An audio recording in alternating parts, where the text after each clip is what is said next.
മറ്റൊരു വാർത്ത എന്ന് പറയുന്നത് മെസ്സിയും അർജന്റീനയും കേരളത്തിലേക്ക് വരുമോ ഇല്ലയോ എന്നുള്ളതിനെക്കുറിച്ച് വലിയ ആശങ്കകളും ചർച്ചകളും ഒക്കെ നടക്കുന്നുണ്ട്. എന്തായാലും ഇതുവരെ മെസ്സി കേരളത്തിലേക്ക് വരും എന്നുള്ളതിനെക്കുറിച്ച് ഒരു വ്യക്തമായ ഉത്തരം ആർക്കും പറയാൻ കഴിഞ്ഞിട്ടില്ല. നമുക്ക് പ്രതീക്ഷിക്കാം, ഒരാഴ്ച കൂടി കാത്തിരിക്കാം എന്നുള്ള മറുപടി കായിക മന്ത്രി പറയുന്നുണ്ട്. അതേസമയം സ്പോൺസർ പറയുന്നത് ഇപ്പോൾ എന്തെങ്കിലും കാരണത്താൽ മെസ്സി അവരാണ് തീരുമാനിക്കേണ്ടത്, അവർ വരുമോ ഇല്ലയോ കാര്യങ്ങളൊക്കെ അവർ തീരുമാനിച്ചാൽ മാത്രമേ നമുക്ക് എന്തെങ്കിലും ചെയ്യാൻ പറ്റുകയുള്ളൂ, നമ്മൾ ചെയ്യേണ്ടതെല്ലാം ചെയ്യുന്നുണ്ട്. അവർ തീയതി പറഞ്ഞാൽ, അർജന്റീന തീയതി പറഞ്ഞു കഴിഞ്ഞാൽ പണം അടയ്ക്കാം എന്നുള്ള കാര്യമൊക്കെയാണ് പറയുന്നത്. പക്ഷേ ഒരു കരാർ ഒപ്പിട്ട് കഴിഞ്ഞാൽ ഒരു നിശ്ചിത ഡെഡ് ലൈനുള്ളിൽ പണം അടച്ചുകൊണ്ട് ആ കരാർ എഗ്രിമെന്റ് പ്രകാരം പൈസ കൊടുക്കേണ്ടതാണ്. അത് കൊടുത്തിട്ടുമില്ല. പക്ഷേ കൊടുത്തു എന്ന് പറയുന്നുണ്ട്. ആദ്യം കൊടുത്തു എന്ന് പറയുന്നു, പിന്നെ കൊടുത്തില്ല എന്ന് പറയുന്നു, വീണ്ടും കൊടുത്തു എന്ന് പറയുന്നു. എത്ര രൂപയാണ് കൊടുത്തതെന്ന് ചോദിക്കുമ്പോൾ അത് കൃത്യമായിട്ടുള്ള ഉത്തരമില്ല.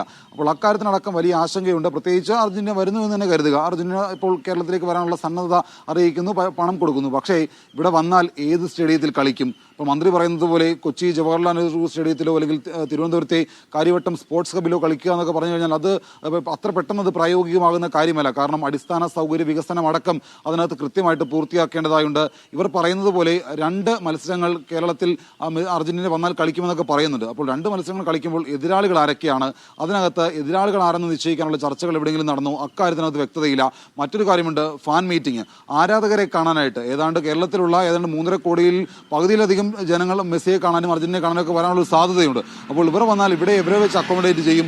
ഇതടക്കമുള്ള കാര്യങ്ങളിൽ ഇപ്പോഴും അവ്യക്തതകൾ തുടരുകയാണ്. ഇതിനൊന്നും ഉത്തരം കിട്ടാതെയാണ് മന്ത്രിയും സ്പോൺസറും മെസ്സി വരും, അർജന്റീന വരുമെന്നൊക്കെ ഇപ്പോഴും പറയുന്നത്. അത് എങ്ങനെയാകുമെന്നുള്ളതൊക്കെ നമ്മളിനി ഒരാഴ്ച കൂടി കാത്തിരുന്നാൽ കൃത്യമായിട്ടുള്ള ചിത്രം തെളിയുമെന്നാണ് പ്രതീക്ഷിക്കുന്നത്. എന്തായാലും ഇപ്പോഴും മെസ്സി വരുമെന്നുള്ള കാര്യത്തിനകത്ത് വ്യക്തതയില്ല. അടുത്ത ആഴ്ചയോടുകൂടി തന്നെ ഒരുപക്ഷെ അർജന്റീന അവരുടെ ഔദ്യോഗികമായിട്ടുള്ള മത്സരങ്ങളുടെ ഷെഡ്യൂൾ ക്രമം നിശ്ചയിച്ചേക്കും. അതായത് ഇപ്പോൾ ചില കാര്യങ്ങൾ പുറത്തു വന്നിട്ടുണ്ട്.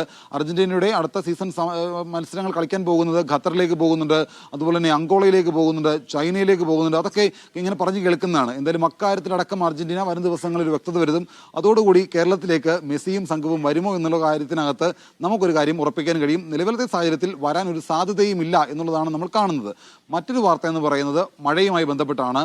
കേരളത്തിൽ പ്രത്യേകിച്ച് വടക്കൻ കേരളത്തിൽ ഇന്നു മുതൽ മഴ ശക്തി പ്രാപിക്കും എന്നുള്ള ഒരു കാലാവസ്ഥാ നിരീക്ഷണ കേന്ദ്രത്തിന്റെ മുന്നറിയിപ്പ് വരുന്നുണ്ട്. 5 ജില്ലകളിൽ യെല്ലോ അലേർട്ടാണ്. മലപ്പുറം, കോഴിക്കോട്, വയനാട്, കണ്ണൂർ, കാസർഗോഡ് ജില്ലകളിലാണ് യെല്ലോ അലേർട്ട് ഉള്ളത്. നാളെ 9 ജില്ലകളിൽ യെല്ലോ അലേർട്ട് ഉണ്ട്. അത് പ്രത്യേകിച്ച് ഈ പറഞ്ഞ പോലെ വടക്കൻ കേരളത്തിലും മധ്യ കേരളത്തിലുമാണ്.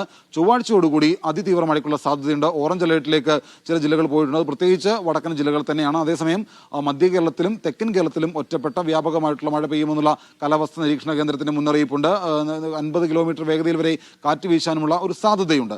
മറ്റൊരു കാര്യമെന്ന് പറയുന്നത് ഈ മുതലപ്പൊഴിയുമായി ബന്ധപ്പെട്ടുകൊണ്ട് മുതലപ്പൊഴിയിലെ പ്രശ്നങ്ങൾ ഇങ്ങനെ അനന്തമായിട്ട് നീളുകയാണ്. അത് നാളെ പരിഹാരം എന്ന് പറഞ്ഞു. ഇതുവരെ പരിഹാരമൊന്നും ആയിട്ടില്ല. കഴിഞ്ഞ 3 ദിവസമായിട്ട് അവിടെ ഡ്രെഡ്ജിങ് നടക്കുന്നില്ല.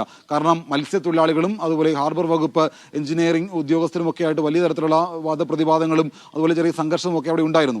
എന്തായാലും മുതലപ്പൊഴിയിലെ ഒരു പ്രശ്ന പരിഹാരത്തിന്, അതായത് നിലവിലുണ്ടായിട്ടുള്ള സംഘർഷ സാധ്യത അടക്കമുള്ള കാര്യങ്ങൾക്ക് ഒരു അയവ് വരുത്താൻ ഇന്നിപ്പോൾ ജില്ലാ കളക്ടർ വിളിച്ച ഒരു യോഗമുണ്ട്. ജില്ലാ കളക്ടർ വിളിച്ച യോഗത്തിൽ മത്സ്യത്തൊഴിലാളികളും ഹാർബർ വകുപ്പ് ഉദ്യോഗസ്ഥരും പങ്കെടുക്കും. രാവിലെ 10 മണിക്ക് ഇവിടുത്തെ ജവഹർ നഗറിലുള്ള ക്യാമ്പ് ഓഫീസിൽ വെച്ചാണ് ഈ ചർച്ച.